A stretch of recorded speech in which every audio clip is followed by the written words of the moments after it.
My husband beat me because I refused to live with his mother, and then he went off to relax, completely unbothered. In the morning, he brought me makeup and said, "My mother is coming over for lunch soon. Cover all that up and smile." Hours later, he left for the office, and when he walked into his boss's conference room, he turned pale when he saw me. Before we start, tell me in the comments what city you're listening from. I'd love to know how far this story has traveled. Now, get ready. What you're about to hear isn't just a novel. It's a mirror, and many might not be able to stand their own reflection. The first time Aaliyah Bancroft said no, her lip was split. The second time, her spirit was broken. Aaliyah was 32 years old. She loved morning coffee, books with open endings, and the silence right before everything explodes. She worked from home in a corner of the kitchen where she'd jury-rigged a small office with a borrowed laptop, a backless chair, and an aromatic candle that no longer smelled of anything, but gave her the illusion of having her own space. She was a quiet woman, reserved, one of those people who don't yell when they talk and give everything when they love. She lived with her husband Julian, a man who seemed educated, attentive, and even charming to outsiders.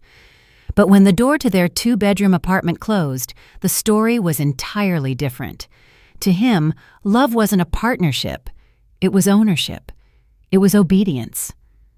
Aaliyah had learned this through blows, though no one ever knew. That morning, the air in the house felt heavy and dense, as if something was about to give. "I won't allow it, Julian," Aaliyah said, her voice firm but her heart trembling. "I will not live with your mother." He turned from the doorway, his eyes blazing. "Excuse me? We already talked about this." "I don't want her in our house. She already does enough damage by weighing in on everything." Julian approached slowly. His steps echoed like a heartbeat on the hardwood floor. "My mother is not an option, Aaliyah. She's a part of my life. If you don't understand that, then you're out." She took a step back. She'd never seen him so tense. His fists were clenched. His jaw was hard. "Are you threatening me?" "I'm making things clear. I'm the man of this house, and if my mother comes to live with us, you will smile and welcome her." Aaliyah swallowed. For a moment, she thought about giving in, not out of fear, but out of sheer exhaustion. But her body couldn't take any more silence. She couldn't handle any more nights pretending everything was fine. No more. That no was the spark that ignited the inferno. Julian lunged at her without a second thought. No one screamed. No one stopped him. In that house, there were no witnesses, only walls that already knew how to keep secrets. Minutes later, the bathroom was silent. Aaliyah stood in front of the mirror, her face bloodied, her spirit shattered. With trembling hands, she opened the drawer and pulled out an old compact foundation. Tears escaped as she dabbed it over her face. "Don't cry. It'll run," she told herself, bitterly mocking her reflection. The door burst open. Julian walked in with a cup of coffee. "My mother is coming for lunch. Cover up well and smile." She didn't answer. She lowered her gaze, feeling the shame burn her skin like acid. He placed the mug on the counter and went to get dressed for work, whistling as if nothing had happened. The doorbell rang at noon. Amara had arrived. She was loaded down with shopping bags, strong perfume, and venomous comments. "And this is the food?" she asked disdainfully, looking at the served table. "This lacks flavor, honey. In my day, women knew how to cook." Aaliyah swallowed her rage. "I hope you like it," she said, forcing a smile, while an invisible tear ran down her soul.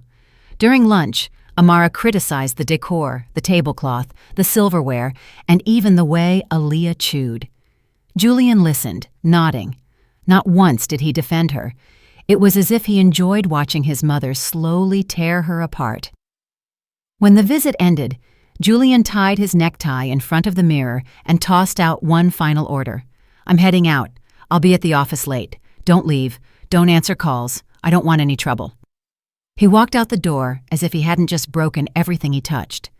As soon as she heard the car engine pull away, Aaliyah grabbed her phone. She dialed a number she'd saved long ago, one she never thought she'd use. Her voice was low, but resolute. "Is everything ready?" From the other side, a man's voice replied, "Everything is going according to plan. We're waiting for you." She hung up without another word. She took a deep breath, changed her clothes, wiped off the remaining makeup, tucked some papers into her purse, and left. Hours later, Julian arrived at his office. He walked in, greeting everyone with his usual smile, shaking hands, cracking forced jokes, and pretending everything was normal. He took the elevator up to the executive floor, unaware that his world was about to crumble. "The new owner has arrived," a secretary said without looking up. "She's in the main conference room." Julian quickened his pace. No one had told him about such a major change. A new owner? Who had approved this? He opened the door and froze. There, sitting at the head of the long mahogany table, was Aaliyah. Impeccable, elegant, serene. She looked at him with a calm that chilled his blood. "Hello, Julian." He gasped for air.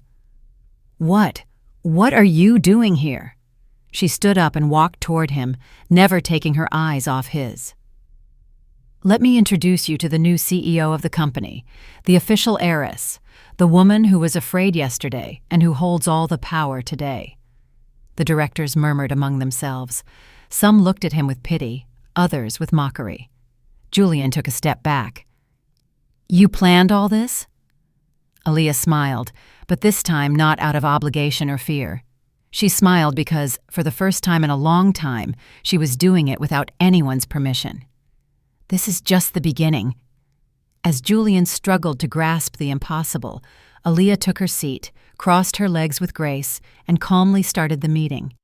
It was as if she hadn't just changed everything, because sometimes the most dangerous thing a broken woman can have is accumulated silence and a chance to speak. The conference room filled with a thick silence, as if the air had been replaced by something denser: fear, anger, disbelief. Julian could barely stand up straight. Sweat ran down his temples while Aaliyah, unperturbed, continued the meeting as if nothing extraordinary had happened. She spoke clearly, with an elegant tone, without needing to raise her voice. She offered no explanations. She didn't justify her presence. She simply assumed power as if it had always belonged to her. The executives exchanged tense glances. Some pretended to take notes, others disguised their uncomfortable surprise. A couple of them, who knew more than they let on, nervously swallowed. Julian sat down in an isolated chair without asking permission. His body was there, but his mind was still trapped in that image. Aaliyah, sitting on the throne of his father's company, transformed into something he never imagined: a threat. When the meeting ended, she stood up slowly, closed her file, and left without looking at anyone. Not a word directed at Julian, not a glance. She walked down the hallway as if she knew exactly where she was going, as if she had walked that path 1,000 times, though this was the first time she had ever set foot in the building with her name on the official documents. The rumors spread like a wildfire in dry grass. How did that woman get here? Wasn't she Julian's wife? Now she's his boss, and they say she inherited everything from the previous owner. Is it true? I heard the founder's family kept her hidden, and what if she was the old man's mistress? The voices multiplied, the intrigue grew, but Aaliyah didn't respond. Her silence was more feared than any statement, and that was the most unsettling thing to many. Meanwhile, Julian wandered the office like a ghost. No one greeted him as before. The respect had vanished, and when he tried to regain control at the next day's meeting, his chair was occupied by someone else. He returned home at night looking for comfort, but only his mother, Amara, was waiting for him, sitting in the dark with a glass in her hand. "What did you do?" she asked without looking at him. "Nothing," he replied, dropping the keys on the table. "Don't lie to me, Julian. I heard about the company. How can that woman be sitting in your father's place? She's not just that woman. She's my wife. Or was. And how did she become your boss?" Julian collapsed onto the sofa, exhausted. His eyes showed something Amara wasn't used to seeing in her son: defeat. "I don't know. I swear I don't know. She was home this morning, and now she controls everything. I don't know how she did it."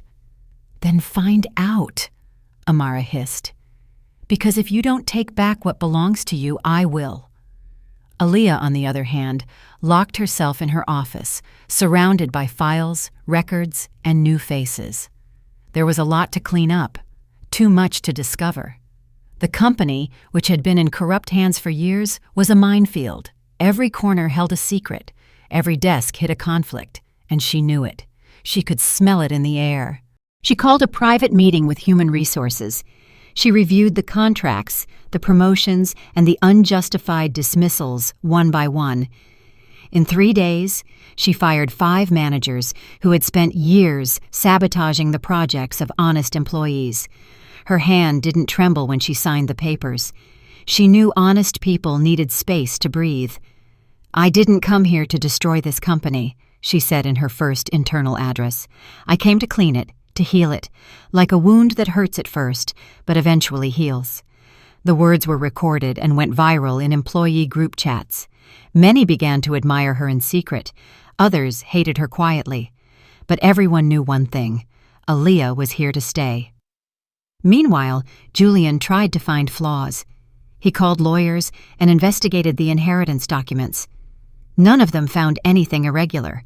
Everything was legal, impossibly legal, as if it had all been prepared years in advance. And that drove him mad because it meant Aaliyah hadn't reacted overnight. She had planned it, patiently, like someone preparing a storm and waiting for the exact moment to let loose the first crack of thunder. That night, Julian waited for her outside the building. "I need to talk to you." She looked at him for a second without stopping. "Aaliyah, please, not everything was a lie." She stopped. She looked at him with something that wasn't hate. It was pity, a cold pity that cut deeper than contempt. "Everything was a lie, Julian. From the first I love you to the last punch. You didn't mean to hurt me. And yet you did every time you silenced me, every time you made me doubt myself, every time you forced me to cover up the pain. I can change. I don't want you to change. I want you to walk away." Julian tried to take her hand, but she firmly backed away. "No more," she said. "You don't have permission anymore." Upon returning to her office, a new assistant was waiting. She was young, thin, with deep circles under her eyes and trembling hands. "I'm Layla. Human Resources assigned me to help with your schedule." Aaliyah looked at her carefully. There was something familiar in her eyes, the same contained fear she knew well. "First time in a role like this?" "Yes," Layla replied, looking down. "I worked in other offices, but never for very long." During lunch, while everyone talked amongst themselves, Layla sat alone in a corner. She didn't eat, she didn't speak, she just held her notebook as if it were a life raft. Hours later, during a presentation, Layla fainted in front of everyone. "Call somebody!" an employee shouted. Aaliyah rushed over, took her hand, and asked for space. Seeing that no one was helping, she carried Layla to the nurse's station herself. "I'm fine," Layla whispered when she came to. "I just didn't eat breakfast." Aaliyah offered her water, stroked her hair like a little sister, and quietly said something Layla didn't expect. No one should fall without someone there to pick them up. Layla looked at her with eyes full of unshed tears. She didn't say anything more. When the day ended, Aaliyah reviewed the reports and found something strange. There was a blocked, classified file under her name. She requested it from the confidential archives. They told her she would have to wait 24 hours. That night, arriving home, she found an envelope on the table. It had no sender, just her name written by hand. She opened it slowly. Inside was a single sheet of paper, a sentence written in black ink with shaky handwriting. "Your mother isn't dead." For a moment the world stopped spinning. Aaliyah felt a chill run down her arms. She looked around as if someone might be watching her. Her heart began to race. That envelope hadn't been left by anyone from the company. There was no way. It was personal, intimate. "Your mother isn't dead." The phrase bored into her mind. She'd always been told her mother died giving birth to her. Even the nuns at the St. Mary's Charity Home where she grew up had confirmed it. But now, what if it was all a lie? She sat down slowly, as if the weight of the paper was too much, and for the first time since she took power, Aaliyah felt fear. Not fear of losing what she'd gained, but of discovering what had been stolen from her before she even knew it existed. Because if her mother was alive, someone had silenced her. And in that story, the names began to repeat.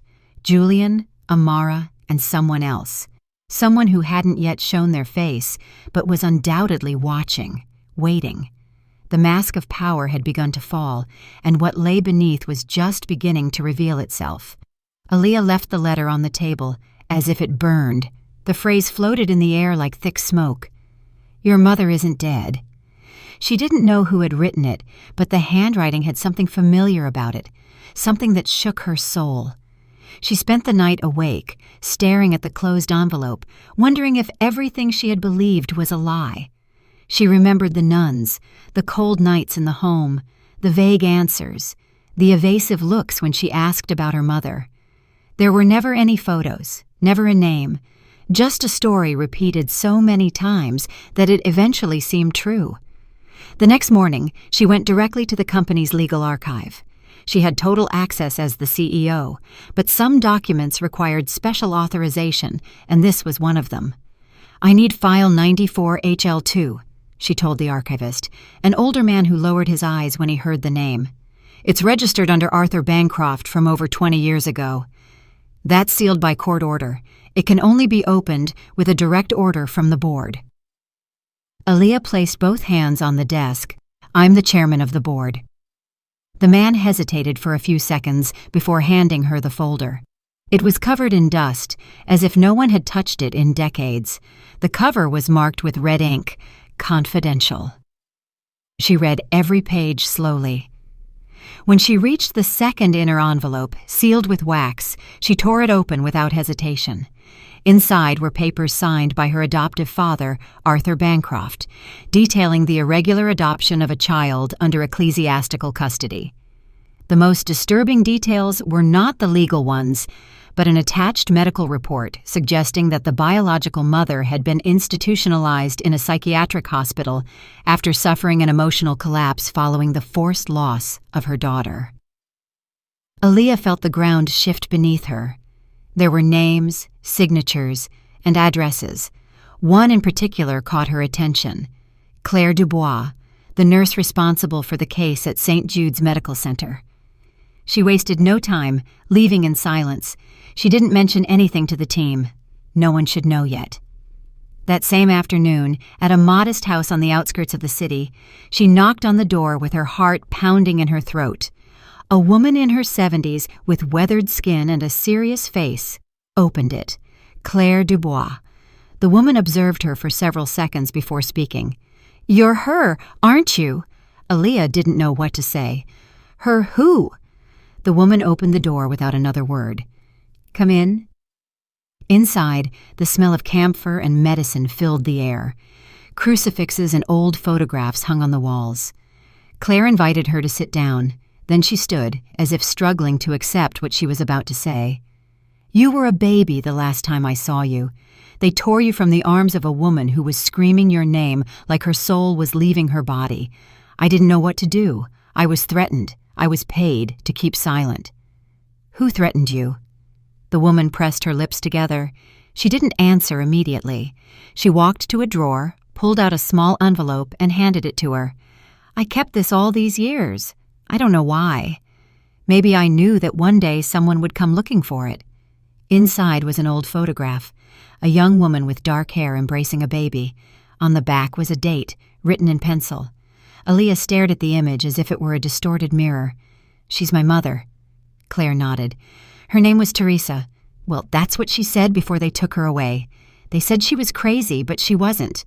She was just broken with grief." Aaliyah carefully put the photo away. She refused to cry. Not there. She left the house as if the air was suffocating her.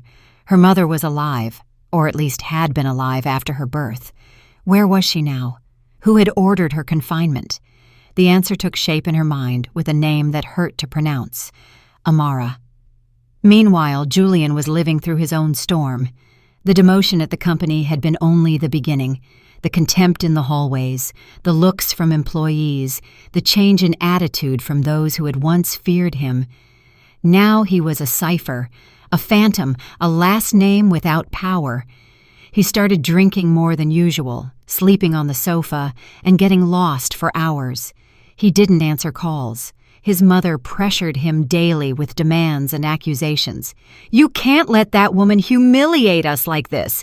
You're a Julian by blood. She's a nobody." "I don't have control anymore," he replied, sinking deeper.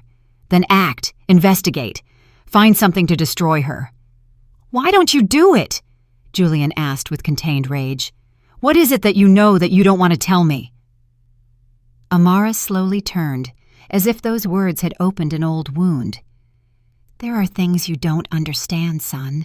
"Then explain them to me." "Because she's winning, and you look more scared than furious." Amara didn't respond. She left the room and left him alone with his paranoia. That night, Julian didn't sleep. He paced back and forth, his eyes bloodshot, his thoughts clouded. He started hearing noises, seeing shadows. At one point, he thought he saw Aaliyah watching him from the yard. He ran outside, but there was no one there. His mind was starting to unravel. The next day, Aaliyah arrived at the company with a tougher expression than usual. Layla was waiting for her in the office with the day's report. "Did you sleep well?" the young woman asked timidly. "No." Layla hesitated, then took a deep breath. "There's something I didn't tell you." Aaliyah looked at her attentively. "I'm listening." "Before I got here, I was in places that weren't offices. I was taken out of school when I was 13 years old. My mother sold me. I went through houses where I was treated like property. I escaped. I changed my name, but I still feel like there are invisible chains." Aaliyah felt a knot in her throat. She walked over to her and touched her arm. "You're not in that place anymore. Here, you're going to grow. No one is going to use you again." Layla nodded, holding back tears. "Thank you for giving me a chance."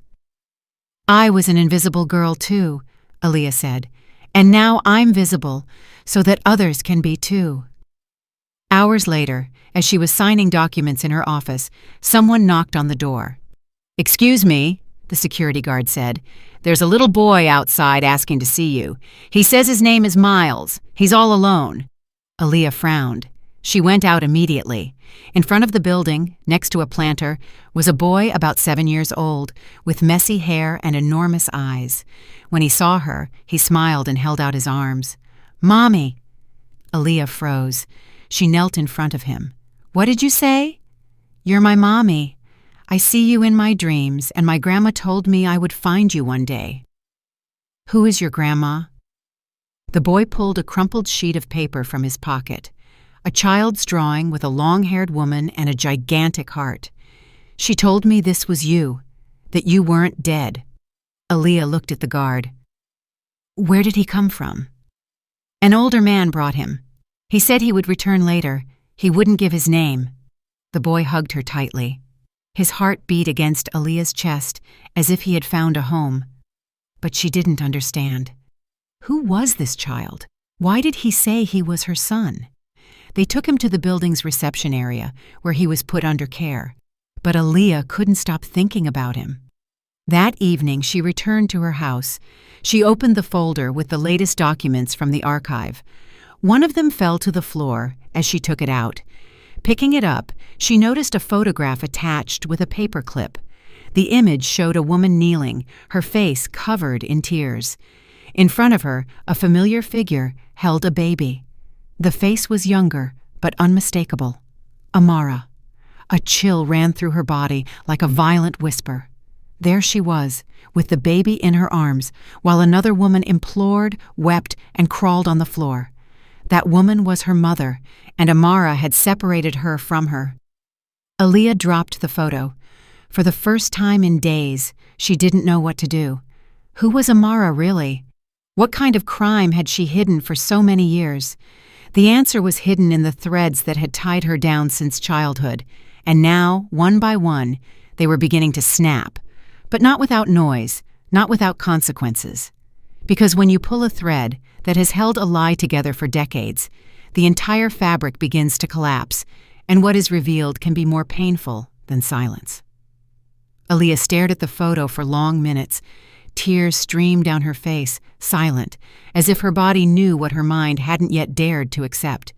In that image was the story they had always hidden from her.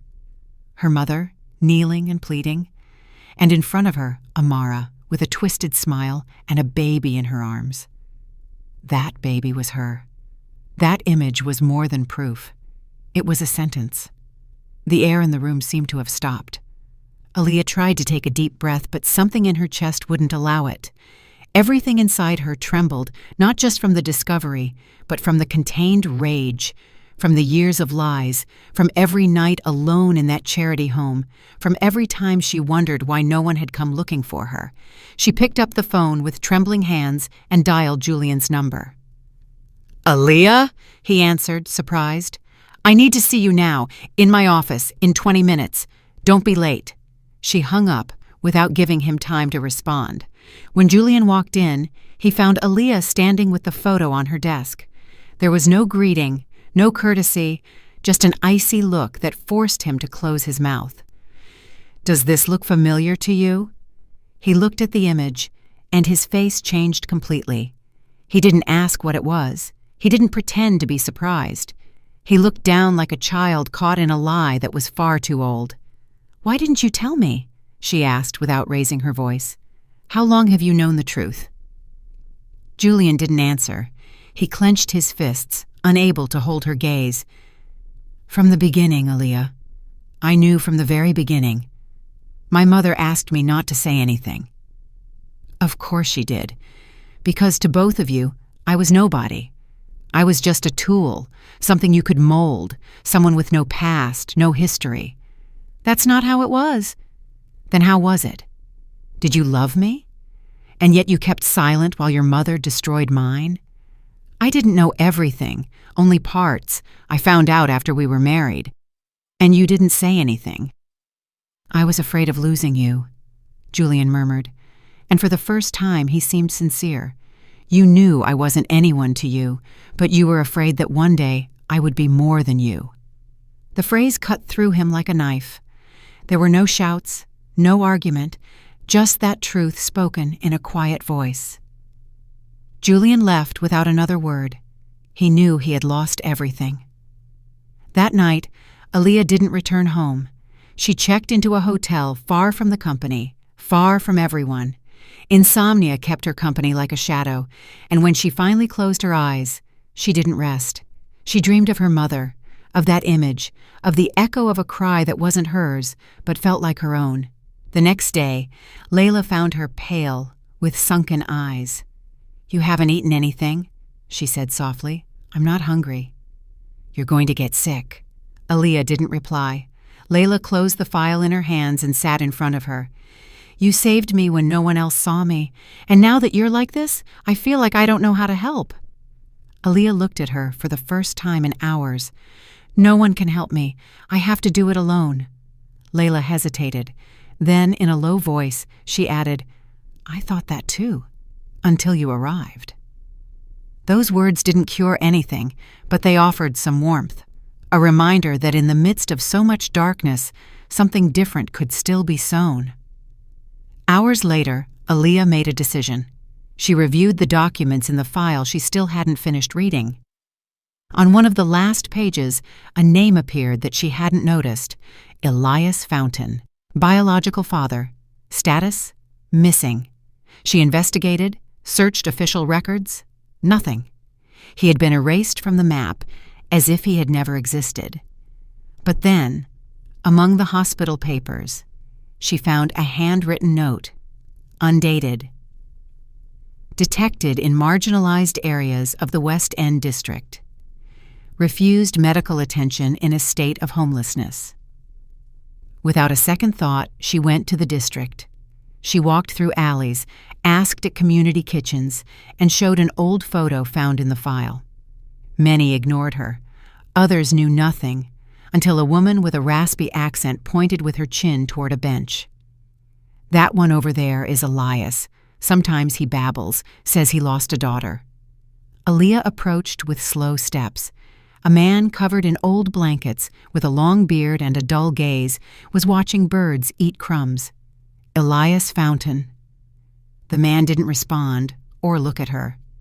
"Elias, are you from the courthouse?" he suddenly asked in a worn voice. "No, I'm Aaliyah Bancroft." The man slowly turned, his eyes filled with tears before his face could process it. "Aaliyah," he whispered, "my baby girl." She froze. "You know me?" "I searched for you all these years. Your mother, she fought so hard for you." "Where is she?" "She's alive, but I don't know how she is now. The last time I saw her, she couldn't remember me." Aaliyah sat down next to him. For minutes, they said nothing, just sharing the silence of those who have been mutilated by time. "Why didn't anyone tell me?" she finally asked. "Because your mother's family hated her. They said she was a disgrace. They were ashamed of me for being poor. They wanted to erase me, and they succeeded. They threw me onto the street, they locked her up, and they took you away as if you were a piece of trash." The tears were no longer hidden. They fell without resistance. He awkwardly took her hand. "I'm sorry, I couldn't save you." "It wasn't your fault," she murmured. "Now I want to find her." She returned to the company with a single idea in her head: to go to the psychiatric hospital. She confirmed the name, Willow Creek Center. Teresa had been institutionalized there for years, according to reports, suffering from dementia. No one visited her. No family member was registered. Upon arriving, the place looked like a disguised prison. Gray walls, locked doors, indifferent staff. "Who are you looking for?" "Teresa." "I'm her daughter." The nurse looked up, surprised. "She doesn't get visitors." "She does now." They took her to a small room. There, sitting in a wheelchair, with a vacant gaze, was her mother. White hair, dull eyes. She seemed distant, as if her mind floated in a place no one else had access to. Aaliyah walked closer. "Mom?" The woman looked at her but didn't recognize her. "You're new. Are you going to bring me tea?" "I'm your daughter, Mom. I'm Aaliyah." "Aaliyah," she repeated in a flat voice. "What a pretty name." Aaliyah knelt in front of her. "I'm here. No one is going to separate us again. No one is going to hurt you again." The woman extended a trembling hand and touched her cheek. She smiled for an instant. Then she returned her gaze to the window as if the moment had only been an echo. Aaliyah hugged her tightly, tenderly. She felt something break inside her. It wasn't sadness. It was liberation. It was the wound closing, not because everything was fine, but because she wasn't alone anymore. "Don't worry," she whispered. "Now I'll take care of you." And in that embrace, the victim stopped being a daughter and became a mother, a refuge, a living justice. The truth cannot be covered up. It can be hidden. It can be disguised. But one day, it inevitably returns to look you in the face, and when it does, it demands to be spoken, even if it hurts, even if it burns, even if it destroys everything that seemed firm. Because only from that destruction can something new be born, something that no longer needs lies to sustain itself. Only the truth, however cruel, however necessary. Aaliyah returned home with a tense body and an exhausted spirit. She still smelled her mother's perfume on her clothes, a mix of aged lavender and despair. Her hands were shaking, not from weakness, but from contained fury. She showered without turning on the light, as if she needed to erase every trace of the past before continuing with what was to come. She didn't want compassion or pity. She wanted justice, not in courtrooms, not with lawyers. She wanted to expose the truth, to show the open wound, to let the world see the face of the person who had destroyed so many lives from the comfort of their privilege. And for that, there was an exact date, the company's annual benefit gala. Ironically, it had been Amara's idea, a luxurious evening with live music, public donations, and cameras broadcasting live. Amara wanted to clean up her image, reposition herself as a philanthropist, an exemplary mother, as the woman who had helped raise Aaliyah. She even said so in the invitation, with a hypocritical smile and open arms, like someone trying to redeem herself without paying the price. Aaliyah accepted immediately, but not to honor her, and certainly not to thank her. She was going to use Amara's own stage to strip her bare in front of everyone, not with shouts, not with hatred, but with evidence. Meanwhile, Julian was sinking. The demotion at the company had been only the beginning. The contempt in the hallways, the looks from employees, the changed attitude of those who once feared him. Now he was nothing. A shadow, a name without power. He started drinking more than usual, sleeping on the sofa, and disappearing for hours. He didn't answer calls. His mother pressured him with demands and complaints, but he no longer had answers, not even for himself. One night, he showed up at Aaliyah's house. The door was locked, but he knocked hard. When she opened it, she found him stumbling, drunk, hollow-eyed, broken. "I need to talk to you," he slurred. She hesitated for a few seconds, then stepped aside, not out of compassion, but strategy. 5 minutes. He sat on the sofa, the same one that had once witnessed arguments, silences, and lies. "I loved you, in my own way," Julian said, his voice slow. "Everything I learned about love, I learned from her. Then you learned to use, to manipulate, to control. I'm not justifying anything. I just want you to know that I did love you." Aaliyah looked at him for a long time. "You don't know what love means, Julian. Love isn't imposing. It isn't silencing truths. It isn't choosing the comfort of a lie when someone next to you is dying inside." "And I didn't know how to protect you," he said, his eyes glassy. "Because you never wanted to. Don't confuse it. You weren't incapable. You were just a coward." Julian dropped his head. He remained there in silence, then got up and walked to the door. Before leaving, he mumbled without looking back, "I hope you can forgive me someday, although I wouldn't." Aaliyah closed the door and took a deep breath. What she felt was no longer hate. It was a kind of bitter indifference, like when a wound stops hurting because the bleeding no longer matters. The next day, she received an unexpected call from Layla. Her voice sounded different, shaky, hopeful. "Aaliyah, I think I found my son." Aaliyah dropped everything and went with her. They drove together to a house in the suburbs. A woman received them at the entrance. She didn't give her name, only asked them to come in quietly. In a small room, with a makeshift bed and used toys, a 5-year-old boy was drawing with crayons. When Layla saw him, her world stopped. Her heart pounded against her chest as if it would break. She walked slowly, knelt in front of him, and whispered, "Miles." The boy looked up, recognized her without words, and ran into her arms. Layla broke down, screaming and crying as she never had before. From the doorway, Aaliyah felt that something in the universe was being repaired, as if an old crack had finally closed. They returned to the city together, and Aaliyah gave Layla a permanent job in the company's social outreach department. Her mission would now be to help other women who, like her, had been silenced and torn from what they loved most. That night, Aaliyah felt a sharp pain in her abdomen. She doubled over in the kitchen, clinging to the edge of the counter. She had told herself too many times that everything was fine, that it was just stress, that it would pass. But it didn't. She went to the doctor in secret. They ran tests. She waited for the results alone, her hands ice cold on her lap. The diagnosis arrived without anesthesia. Cancer. Early stage. "It hasn't metastasized, but we need to act now." She didn't cry. She didn't ask how much time she had. She only thought of her mother, Layla, and everything that still needed to be done. "I won't tell anyone," she told the doctor. "Not yet.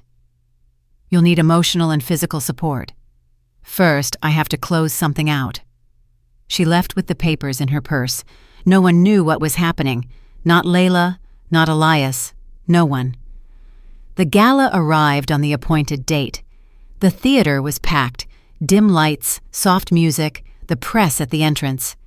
Everyone was talking about Amara Julian's new philanthropic era. No one suspected what was about to happen. Aaliyah arrived dressed in white, radiant, serious. She walked the red carpet without smiling. She sat at the main table. Amara took the stage shortly after. She spoke of values, family, and social justice. Her words sounded empty, rehearsed, surrounded by bought applause. "And I want to especially thank my dear Aaliyah for moving past any resentment and honoring me with her presence," Amara announced. "Not all families are perfect, but forgiveness is the true sign of growth." Aaliyah stood up, took the microphone, and her voice didn't tremble. "Thank you for your words, Amara. And since we're talking about growth, I'd like to share a testimony." She signaled to the sound technician. The screens on the stage lit up. An old video appeared, hidden camera footage. The image was blurry but clear. Amara, younger, sat in front of a desk. "I don't want that woman to ever go near the child again. Understand me clearly.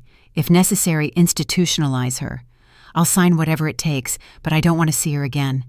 That child will never know where she came from," a voice that sounded like Amara's stated. "And if she asks about her mother?"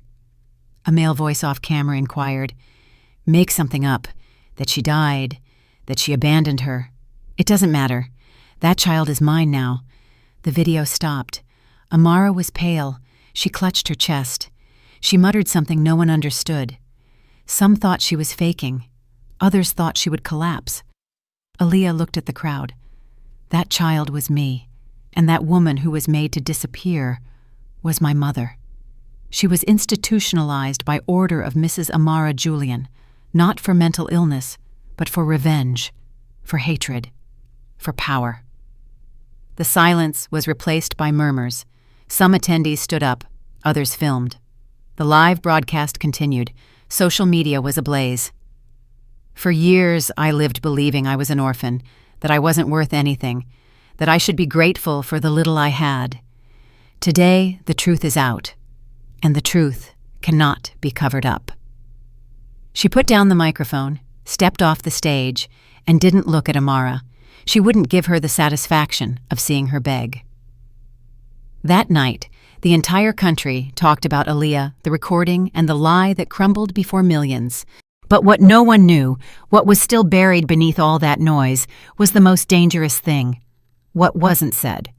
Because when a powerful woman loses control, she doesn't always fall. Sometimes, she attacks. And the question was no longer whether Amara was finished. The question was how far she was willing to go now that she had lost everything. Amara Julian had built her world on foundations of fear, lies, and manipulation. And now, seeing everything collapse in front of the cameras, she wasn't thinking about surrendering. She was thinking about revenge. She didn't believe in remorse. She had no room for guilt. All she had left was poison, and she would use it. After the gala, she disappeared for nearly 48 hours. Her mansion was empty, her staff abandoned her, and authorities began searching for her with a warrant for aggravated concealment, document forgery, and complicity in unlawful confinement. No one knew if she had crossed the border, if she was hiding, or if someone was protecting her from the inside. Aaliyah did not celebrate Amara's public downfall. There was no peace on her face, only a deep exhaustion, one she couldn't hide. Each day was a battle between rage and fear, between duty and fatigue. The illness advanced stealthily while she pretended to be strong in front of everyone. Layla became her shield. She organized schedules, meetings, and press releases, and she also protected her from the journalists who waited day and night outside the company. Some yelled aggressive questions, others begged for exclusive interviews. One segment of the press treated her like a hero, another like an opportunist. No one truly knew who Aaliyah was, and that made her stronger. But the cameras didn't know that at night, Aaliyah vomited blood in the sink, that she could barely sleep, that her ribs hurt with every breath. No one knew that her hair was falling out in clumps and that she wore a wig under her scarves. They also didn't know that the doctor had told her the cancer was advancing faster than expected. She knew it, but she didn't have time to stop. Not until everything was clear. Not until Amara paid. On the third day after the gala, Amara was captured at a private airfield. She had attempted to leave the country with false documents. In her suitcase were luxury watches, jewelry, an obscene amount of cash, and a note with the names of corrupt political contacts. She was arrested without resistance, wearing makeup as if she were going to a dinner party with a frozen smile. To the cameras, she only said one phrase, "I did everything for my son. She was never worthy of him." That cry was broadcast across the news, and indignation grew on social media. There were those who condemned her, and those who, incredibly, justified her. People who saw her as a protective mother, a victim of a generation that no longer understood family as it once did. Aaliyah did not respond to any statement, gave no interviews. She didn't want anyone to speak for her. What she had to say, she had already said on the stage. Now, justice had to act. Days later, with the trial in preparation, Aaliyah took a car and went alone to the charity home where she had grown up. She wanted answers, but she also wanted to say goodbye to what had been, what had shaped her, what had broken her. The nuns received her nervously. Some looked at her with compassion, others with suspicion. The Mother Superior took her to the small chapel where Aaliyah had spent her afternoons as a child, dreaming of an imaginary mother and a family that loved her. She sat on the same wooden bench, facing the same stained glass window. This time, she didn't pray. She just closed her eyes and listened to the silence. A different silence than before. It was no longer the silence of abandonment. It was the silence of rebuilding. As she left, one of the older nuns, with slow steps and a clear gaze, handed her an envelope. "He came a few days ago. He said he was your father. He knew you would return." Aaliyah took the envelope without saying anything. She got back in the car and opened it there. It was a letter written with shaky handwriting. Elias, her real father. "My daughter, when you read this, I may no longer be here, but I am not writing to say goodbye. I am writing to thank you for having forgiven me with your eyes, even though you said nothing, for having hugged your mother, even though she couldn't recognize you, for not becoming what they made you. There are people who pass through life leaving wounds. You pass through life healing them. Even if you don't know it, even if you sometimes think you are just surviving, you heal, like things that truly hurt do." The letter trembled in her hands. She cried in the car without witnesses. Not for him, not for what wasn't. She cried for everything she never had, for everything that still hurt, for every part of herself that had been silenced and finally had a voice today. That night, Layla prepared her a hot soup. She saw Aaliyah arrive with a strained expression. "Where were you?" "At the home. He died." Layla didn't ask more. She just sat beside her. There was no need to talk, only to be present. Amara's trial was set for 3 weeks later. Aaliyah did not plan to attend every hearing. She wanted justice to do its work without turning it into a spectacle. But something changed her plans. At midnight, a call woke her up. The number was blocked. She answered with a sleepy voice. "Aaliyah, it's me," Julian said. His voice sounded desperate, broken. "What are you doing calling this late?" "Forgive me. I don't know how to tell you this. I need to see you. It's urgent." "Tell me. What's wrong?" "I'm outside. Don't hang up." He hung up before she could respond. Aaliyah got up, put on a robe, and went to the door. She saw him from the window. He was standing next to the car with something wrapped in his arms. She opened the door slowly. "What is that?" He was trembling. "It's Miles." Aaliyah felt her heart stop. "What did you do to him?" "Nothing. I didn't hurt him. I just wanted to leave with him. Go far away. Start over. I'm sorry. I couldn't do it. I couldn't walk away. The boy was sleeping, wrapped in a blanket. Give him to me, she ordered. Julian obeyed. With clumsy hands, he handed the boy over. I didn't know what else to do. No one wants me. You hate me.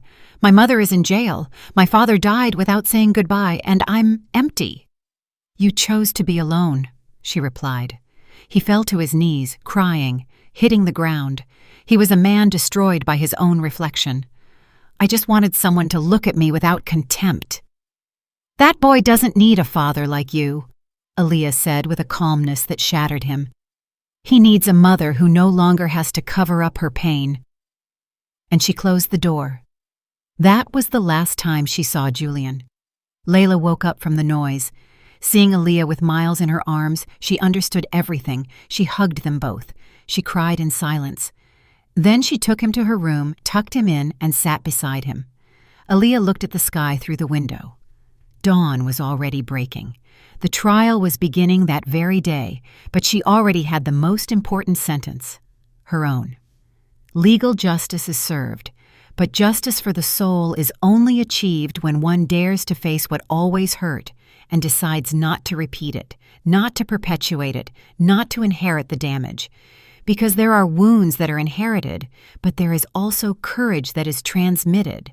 And Aaliyah was ready to close the cycle, even if it cost her her life, even if it hurt more than everything before. She was ready for what was to come because there was nothing left to hide, no more price to pay. The silence was over, and the voice of all those who could never speak was finally being heard. Amara Julian's trial became one of the most covered in the country. Each testimony was a stab against the image of an exemplary mother she had built for decades.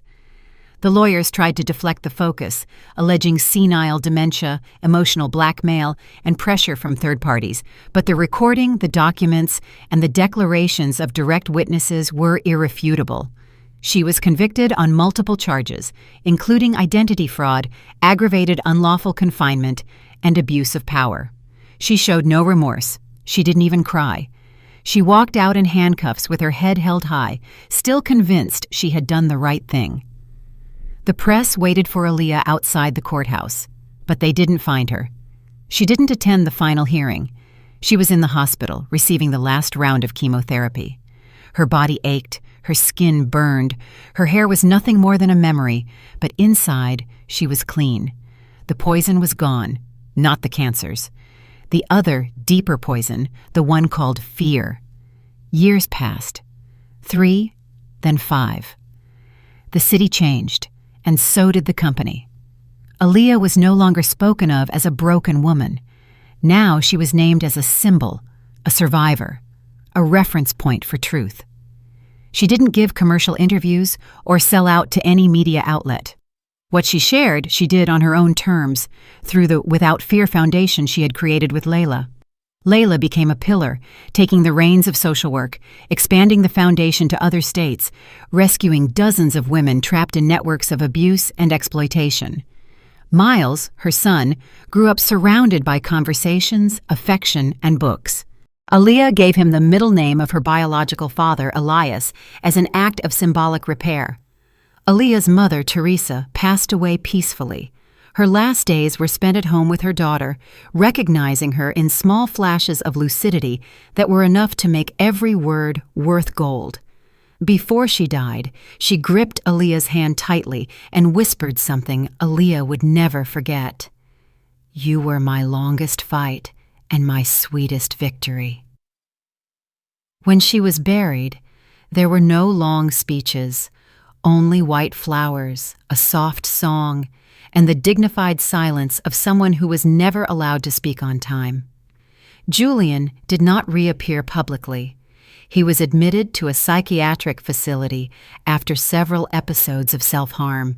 He had no visitors, didn't respond to his name. He walked the hallways with a bewildered gaze. They called him by a number. He lived among childhood drawings and questions no one answered. Aaliyah was notified by protocol. She chose not to see him, but she sent a book, the only one she wrote with her own story. That book changed lives. The first edition sold out in weeks. It wasn't a self-help book.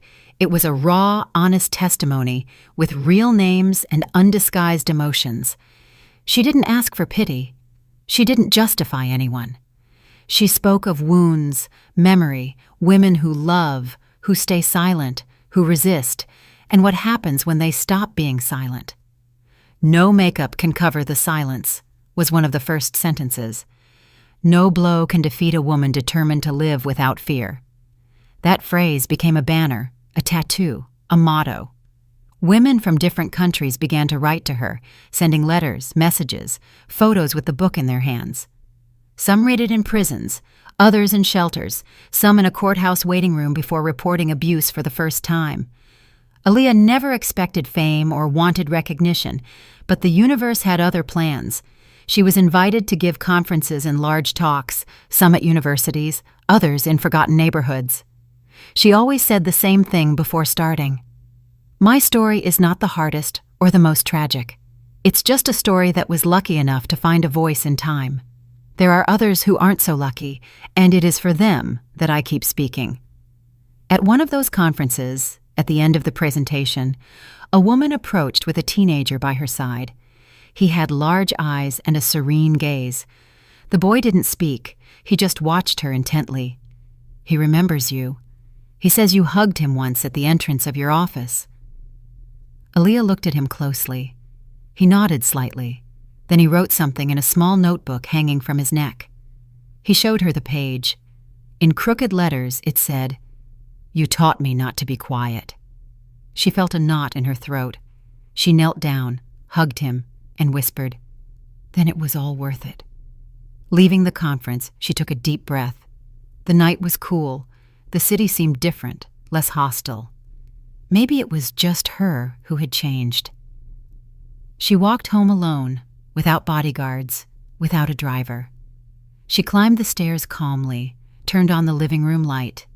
Everything was quiet. She poured herself some tea, took off her shoes, and went to the bathroom. She stopped in front of the mirror. She observed her reflection carefully. She no longer wore a wig. Her hair was growing back, slow, curly, and wild. The marks of the treatment were still on her skin. They weren't scars. They were medals. She touched her face. There was no makeup, no blush, no foundation, no shadow. Just her. For the first time in a long time, she smiled. Not out of obligation, not out of protocol, not because someone asked her to.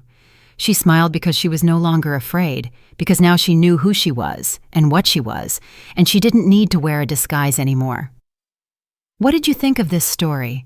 There are many people, like Aaliyah Bancroft, living silent battles every day.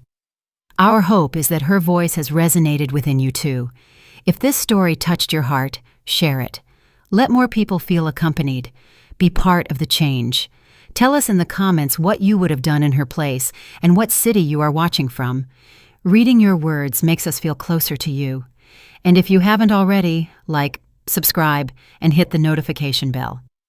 Every action you take is a sign that these stories must continue to be told. Don't go yet. Our next moving story is already appearing on your screen. Click on any of them and continue exploring this universe of real, moving, and necessary stories. Thank you for being here. Thank you for feeling with us. We send you a huge hug, wherever you are. See you in the next one. Did you like the story, and which city are you listening from? Let's meet in the comments. If you like the story, you can support me by sending a super thanks so I can keep bringing more stories like this. Thank you so much for your sweet support. I'm looking forward to your comments on the story.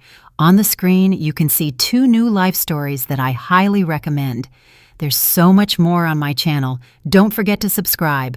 See you in the next life story with love and respect.